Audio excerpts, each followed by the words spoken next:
প্রিয় দেশবাসী, গণ অধিকার পরিষদের পক্ষ থেকে গণহত্যায় অভিযুক্ত হিসেবে আওয়ামী লীগকে নিষিদ্ধ করা, গণহত্যার বিচার ও গণহত্যাকারীদের গ্রেপ্তারের দাবিতে গত 5 ফেব্রুয়ারি 64 জেলায় ডিসির মাধ্যমে মাননীয় প্রধান উপদেষ্টা বরাবর আমরা স্মারকলিপি প্রদান করেছি। শীঘ্রই কেন্দ্রীয়ভাবে মাননীয় প্রধান উপদেষ্টার সাথে দেখা করে আমরা গণহত্যার বিচার, গণহত্যাকারীদের গ্রেপ্তার এবং আওয়ামী লীগকে নিষিদ্ধের দাবিতে মাননীয় প্রধান উপদেষ্টার কাছে গণ অধিকার পরিষদের স্মারকলিপি আমরা তুলে দিব।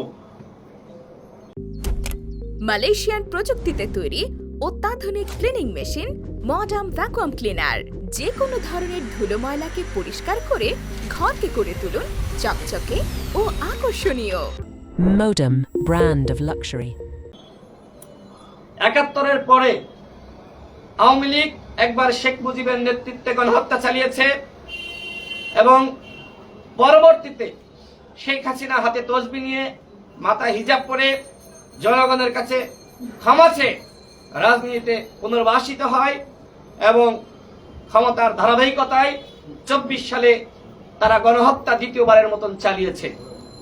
এদেশের জনগণ চায় না আওয়ামী লীগ তৃতীয়বারের মতন গণহত্যার সুযোগ পাক। প্রিয় দেশবাসী, গণ অধিকার পরিষদ শুরু থেকেই গণহত্যার বিচারে কঠোর প্রতিবাদ জানিয়ে আসছে। এরই ধারাবাহিকতায় আগামী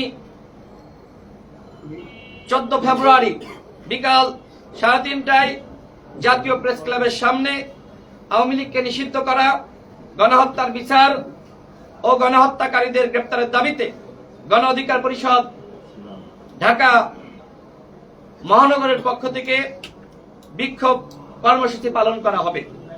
এছাড়া জনগণকে গণহত্যার বিচারে আরো বেশি সোচ্চার এবং সম্পৃক্ত করতে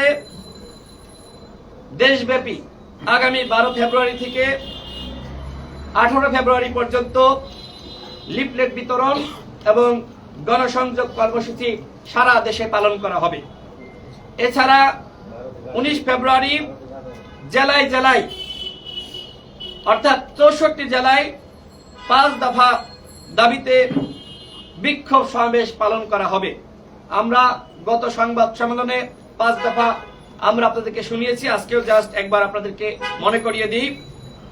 1 নম্বর দাবি হলো জুলাই আগস্টের বৈষম্য বিরোধী ছাত্র আন্দোলন সহ বিগত 16 বছরের গণতান্ত্রিক আন্দোলনে আহত, ক্ষতিগ্রস্ত ও শহীদদের সঠিক তালিকা তৈরি করতে হবে, তাদের ক্ষতিপূরণ দিতে হবে ও যথাযথ চিকিৎসা এবং পুনর্বাসনের ব্যবস্থা করতে হবে।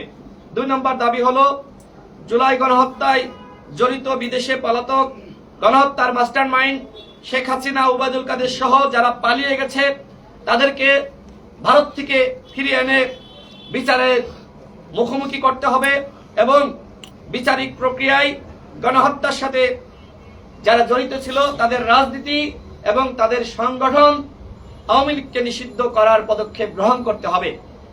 এরই নিমিত্তে নতুন আইন তৈরি করতে হবে এবং সেই আইনে গণহত্যার বিচারের পরে যারা সেই বিচারে দোষী সাব্যস্ত হবে তাদের সেই সংগঠনকে নিষিদ্ধ করার বিধান সেখানে রাখতে হবে। আমরা দেখেছি যে আন্তর্জাতিক অপরাধ ট্রাইব্যুনাল গঠিত হয়েছে। ধুলো, ময়লা ও ক্ষতিকর ধূলিকণা থেকে নিমিষেই মুক্তি দেয় চৌধুরী এয়ার পিউরিফায়ার। এর শক্তিশালী সাকশন ঘরের কোনায় কোনায় লুকিয়ে থাকা সকল ধুলা টেনে ফিল্টার করে এবং বের করে আনে নির্মল ও স্বাস্থ্যকর হাওয়া। আগে বলা হয়েছিল যে খসড়া আইন, খসড়া বিধি, সেখানে বলা হয়েছিল যে সংগঠনের বিচারের বিধান তারা রাখবে, কিন্তু রাখেনি। আমরা নতুন করে আইন সংযুক্ত করার আহ্বান করছি এবং আওয়ামী লীগকে নিষিদ্ধ করতে হবে। আওয়ামী লীগ যে গণহত্যা চালিয়েছে বাংলার জমিনে, এই আওয়ামী লীগ দলটি আর থাকতে পারে না। অবশ্যই আওয়ামী লীগকে নিষিদ্ধ করা হবে। গণ অধিকার পরিষদ কখনো এ বিষয়ে আপোষ করবে না। গণ অধিকার পরিষদ শুরু থেকেই বলে আসছে যে আওয়ামী লীগকে আমরা তৃতীয়বার গণহত্যা চালানোর সুযোগ দিব না।